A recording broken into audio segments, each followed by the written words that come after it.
बीते 24 नवंबर को उत्तर प्रदेश के संभल जिले में हुई घटना और उसमें मारे गए व्यक्तियों से मिलने के लिए आज जब नेता प्रतिपक्ष राहुल गांधी और प्रियंका गांधी दिल्ली से संभल जाने के लिए निकले तो उन्हें गाजीपुर बॉर्डर पर ही रोक दिया गया। प्रियंका गांधी और राहुल गांधी उत्तर प्रदेश के संभल नहीं जा सके। उन्हें हिंसा में मारे गए लोगों के परिजनों से मिलना था। यूपी पुलिस ने उनके काफिले को गाजीपुर बॉर्डर पर ही रोक लिया। दिल्ली मेरठ एक्सप्रेसवे पे 4 से 5 किलोमीटर लंबा जाम भी लगा रहा।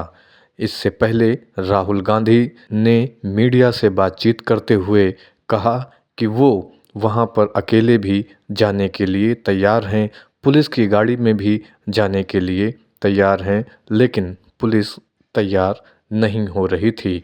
राहुल गांधी ने कहा कि हम संभल जाने की कोशिश कर रहे हैं, पुलिस इजाज़त नहीं दे रही है। विपक्ष के नेता के तौर पर वहां पर जाना मेरा अधिकार है, फिर भी वे मुझे रोक रहे हैं। मैंने उनसे कहा है कि वो मुझे अकेले ले चलें, मैं पुलिस के साथ जाने के लिए तैयार हूं। हालांकि पुलिस ने उन्हें बताया कि अब 10 तारीख तक वहां पर धारा 163 लागू है, किसी भी बाहरी व्यक्ति के आने जाने पर रोक लगी हुई है।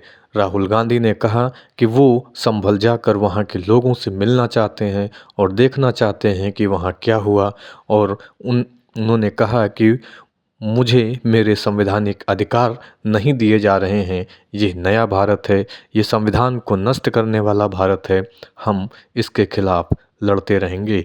वहीं राहुल गांधी के साथ मौजूद प्रियंका गांधी ने भी कहा कि राहुल गांधी नेता प्रतिपक्ष हैं, उनका संवैधानिक अधिकार है, उन्हें इस तरीके से रोका नहीं जा सकता, उन्हें अनुमति दी जानी चाहिए कि वो पीड़ितों से मिलने जाएं। उन्होंने ये भी कहा कि यूपी पुलिस के साथ वो अकेले चले जाएंगे, लेकिन इस पर भी पुलिस राजी नहीं हुई। वहीं राहुल गांधी और प्रियंका गांधी के संभल दौरे को लेकर अब राजनीति भी शुरू हो गई है। भारतीय जनता पार्टी की ओर से उत्तर प्रदेश के उप मुख्यमंत्री ब्रजेश पाठक ने मोर्चा संभालते हुए कहा कि संभल के अपराधी विपक्षी पार्टियों से जुड़े हुए हैं, प्रदेश की जनता सपा और उनके नेताओं को कभी नहीं बख्शेगी। उप मुख्यमंत्री ब्रजेश पाठक ने कहा, इस घटना की उच्च स्तरीय जांच हो रही है। सपा और कांग्रेस के नेता प्रदेश के आम जन की भावनाओं के साथ खिलवाड़ करते रहे हैं। आग में घी डालने के लिए वो संभल जाना चाहते हैं। उन्हें प्रदेश के अमन चैन से कोई मतलब नहीं है, सिर्फ राजनीतिक रोटियां सेकना चाहते हैं। वहीं इस राहुल गांधी को रोके जाने के बाद आम आदमी पार्टी की ओर से संजय सिंह ने मोर्चा संभालते हुए कहा कि पिछले 10 वर्षों से हमने देखा है कि कैसे देश भर में धीमी आंच पर सांप्रदायिक तनाव भड़काया जा रहा है। बिना तनाव बढ़ाए ये लोग चुनाव नहीं जीत सकते हैं। इस तरीके से राहुल गांधी और प्रियंका गांधी को संभल जाने से रोका जाना उनके लोकतांत्रिक मूल्यों का हनन है। इससे पहले ज्ञात हो कि डीएम संभल ने पड़ोसी जिलों जिसमें बुलंदशहर, अमरोहा, गाजियाबाद और गौतम बुद्ध नगर के अफसरों को पत्र लिखकर राहुल गांधी को अपने जिले की सीमा में रोकने का अनुरोध किया था। संभल डीएम ने कहा था कि जिले में भारतीय न्याय संहिता की धारा 163 लागू होने के कारण बाहर से किसी भी व्यक्ति को प्रवेश नहीं करने दिया जाएगा। Bureau report, RNN news.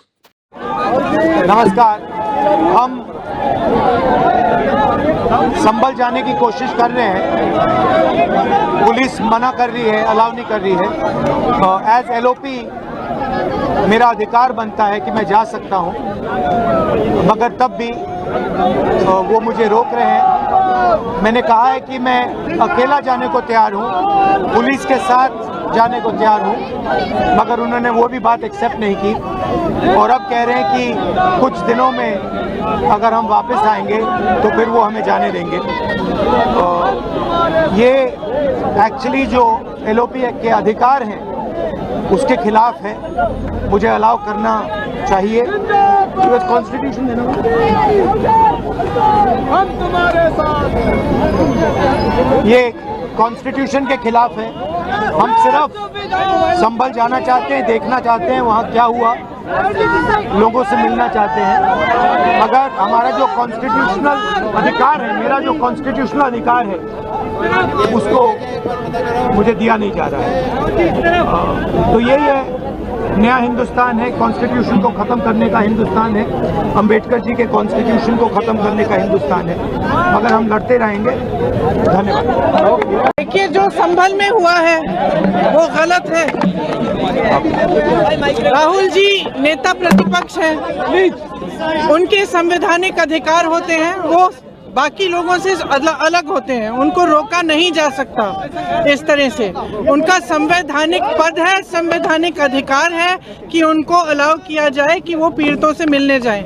उन्होंने ये भी कहा कि मैं अकेला चले जाऊंगा, यूपी की पुलिस के साथ मैं अकेला चले जाऊंगा, मुझे अकेला ले जाइए। वो भी करने के लिए तैयार नहीं है। पुलिस वालों के पास कोई जवाब नहीं है। शायद उत्तर प्रदेश की स्थिति क्या ये है कि आप इतना भी नहीं संभाल सकते, तो फिर आप इतना गर्व से क्यों कहते हैं कि लॉ एंड ऑर्डर आपने संभाल रखा है यूपी में।